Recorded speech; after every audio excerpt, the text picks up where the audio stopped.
Imagine walking into a high-end steakhouse in Chicago. The center of attention is a thick 2-inch slab of dry-aged ribeye, sizzling on a cast-iron skillet, seasoned with nothing more than coarse salt, black pepper, and a baste of butter.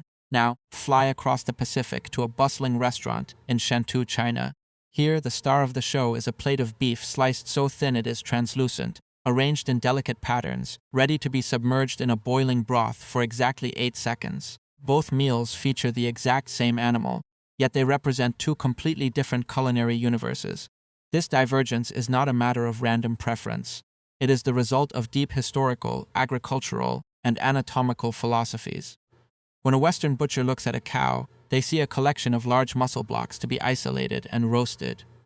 When a traditional Chinese butcher looks at the same animal, they see a complex network of fibers, tendons, and textures that must be navigated with surgical precision. To understand why these two cultures treat the same animal so differently, we have to look past the dinner plate and examine the very foundations of their civilizations. For most of Western history, cattle were bred for meat, dairy, and leather. The vast grasslands of Europe, and later the endless plains of the American West, allowed for large-scale pastoral farming. In this environment, cattle were resources destined for the slaughterhouse from the beginning. Because wood for fuel was relatively abundant in Europe, and later because coal and gas became cheap, Western cooking techniques favored long roasting, large-scale boiling, and eventually, the fast, high-heat grilling of individual steaks. The goal was to preserve the integrity of the muscle block, letting the natural fat and juice of the meat do the work. The cow was raising designed for the table. In China, the story of the cow was entirely different. For thousands of years, China was a wet rice agricultural society. In this intensive farming system, the water buffalo and the yellow cattle were not food. They were primary engines of labor. A cow was a farmer's most valuable possession, the living tractor that plowed the muddy paddies. Because of their critical role in food security, slaughtering a healthy draft animal was historically a serious crime. During the Tang and Song dynasties, illegal slaughter of cattle could result in years of hard labor or even execution. The state protected cattle because they were vital to feeding the nation.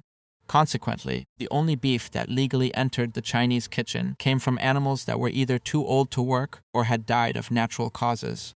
An old plow animal has spent a decade pulling heavy wooden plows through thick mud. Its muscles are tough, stringy, and packed with dense collagen and connective tissue. You cannot cut a thick steak from a 12-year-old plow cow and grill it. It would be as tough as shoe leather.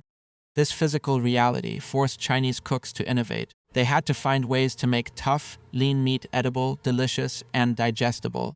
This historical constraint birthed two completely different approaches to butchery. The Western system of butchery is built on the concept of primal cuts. The carcass is divided into large, standardized sections like the rib, the loin, the round, and the chuck. The goal of this system is efficiency and portion control. Western butchers cut across the bone and muscle groups to create uniform steaks and roasts. It is a structural approach, akin to milling a log into standardized planks of lumber. It focuses on quantity and ease of distribution. In contrast, traditional Chinese butchery, particularly the famous Chaoshan beef hotpot style, is an art of anatomical separation.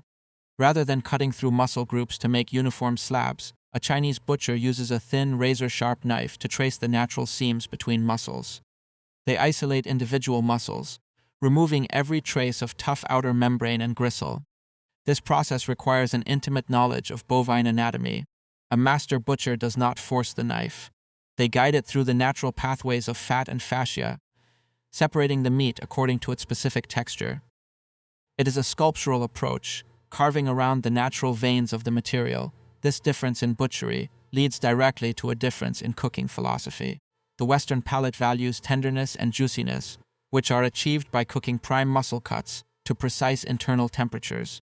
A medium-rare steak relies on the melting of intramuscular fat, known as marbling, to lubricate the muscle fibers as you chew. The cooking process is simple, but the quality of the raw ingredient must be exceptionally high. If the meat is lean or old, the Western steak model fails. The Western classification, such as the USDA grading system, actually rates the meat based on the density of this marbling. The Chinese kitchen, however, operates on the principle of texture, known in Chinese as kugan, which translates literally to mouthfeel. Tenderness is valued, but so is chewiness, crunchiness, and gelatinous softness. To achieve these varied textures from a single animal, Chinese chefs developed two primary techniques: paper-thin slicing for quick blanching, and slow, heavy braising with aromatic spices. Consider the Chaoshan hotpot, which has become the gold standard of beef appreciation in China. Instead of a single menu item called steak, diners choose from a dozen highly specific cuts, each with its own poetic name and precise cooking time. There is diaolong, a cut along the spine that corresponds to the Western ribeye, but it is sliced so thin that it cooks in exactly 8 seconds, yielding a tender yet springy texture. There is wuhuaji, the tendon-rich meat from the rear shank, which offers a unique, crunchy bite because of the thin veins of collagen running through the muscle. There is baron, the fatty decal near the shoulder, which is rich, sweet, and chewy. To a Western diner accustomed to a uniform steak, these textures can be surprising. The Western goal is to minimize chewiness. The Chinese goal is to optimize it. When you slice beef thin, you break the long muscle fibers mechanically before they ever hit the heat.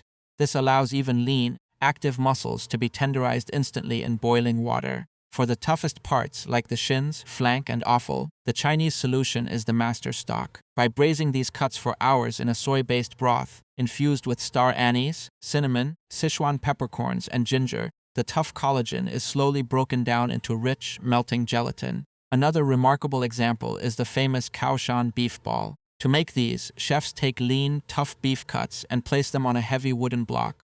They then use two heavy, square iron rods to beat the meat continuously for up to 40 minutes. This pounding does not cut the muscle fibers. Instead, it completely breaks down the cellular structure, turning the beef into a smooth paste. When mixed with ice water and fat, then boiled, this paste forms incredibly bouncy, springy meatballs that can literally bounce off the table. This is mechanical tenderization taken to the level of culinary art, turning a tough cut into a prized delicacy. This brings us to the ultimate contrast in utilization, the fate of the offal. In the modern Western supermarket, the display case is dominated by muscle meats. Organs like the stomach, intestines, tongue, and tendons are often treated as byproducts, relegated to pet food or exported. Historically, Western peasants ate these parts out of necessity, but industrialization and wealth shifted the cultural preference almost entirely toward muscle fillets. In China, offal is not a cheap substitute for meat. It is a delicacy valued for its unique textures. Tripe, or cow stomach, is a prime example. The 4 compartments of the cow's stomach offer 4 entirely different eating experiences. The honeycomb tripe is prized for its ability to trap rich sauces in its cellular pockets. The leaf tripe, with its thin, page-like folds, is flash-boiled in hot pots to create a clean, crisp, and crunchy texture. Beef tendon, when braised for hours, becomes a sticky, luxurious source of pure collagen. Even the blood is saved and coagulated into tofu-like cubes of beef blood curd, prized for its silky smoothness. This holistic approach to the animal is not just about frugality. It is a culinary philosophy that views the entire animal as a spectrum of textures. To discard the offal would be to miss out on half of the culinary potential of the beast. It reflects an ancient respect for the animal, ensuring that nothing goes to waste. We can visualize these two philosophies through a simple analogy. Western butchery and cooking are like a solo performance. The steak is the soloist, and the seasonings are merely there to turn down the house lights and let the meat shine. If the soloist is poor, the performance is a disaster. Chinese butchery and cooking, on the other hand, are like a complex orchestral symphony. The meat, the tendons, the offal, the cutting technique, the heat control, and the spices must all play in harmony. Even a tough, fibrous cut can play a beautiful melody if it is sliced correctly and paired with the right cooking time. For centuries, these two systems remained isolated, divided by geography and culture, but today the boundaries are blurring in fascinating ways. Globalization has introduced Western consumers to the joys of thin-sliced beef. The rise of Japanese shabu-shabu, Korean barbecue, and Chinese hotpot in major Western cities has challenged the supremacy of the steak. Western diners are discovering that thin slicing is not a way to stretch cheap meat, but a sophisticated method to experience beef texture and flavor. At the same time, the Western health food movement has embraced bone broth, a staple of Chinese home cooking for generations, realizing the nutritional value of slow-simmered bones and connective tissue. Conversely, China has become one of the world's largest importers of Western beef.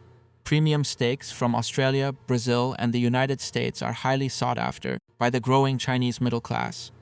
However, these steaks are often adapted to local palates. It is common to see a high-grade ribeye sliced into bite-sized pieces and stir-fried with black pepper and garlic, or marinated in soy sauce before hitting a hot iron plate. The Western ingredient is welcome, but it is processed through the lens of Chinese culinary technique. Ultimately, the difference in how China and the West butcher a cow is a testament to human ingenuity. Faced with different agricultural realities and resource constraints, two distinct cultures looked at the exact same animal and drew entirely different maps of its anatomy. One chose the path of the steak, perfecting the art of dry aging, searing, and celebrating the pure muscle. The other chose the path of the knife, mastering the art of trace cutting, thin slicing, and transforming every collagen-bound fiber into a texture-rich masterpiece. The next time you cut into a thick, juicy steak, or dip a paper-thin ribbon of beef into a boiling pot of broth, remember that you are not just eating dinner. You are tasting the legacy of medieval agricultural laws, the geography of ancient grasslands, and two brilliant yet completely opposite ways of understanding the anatomy of a cow.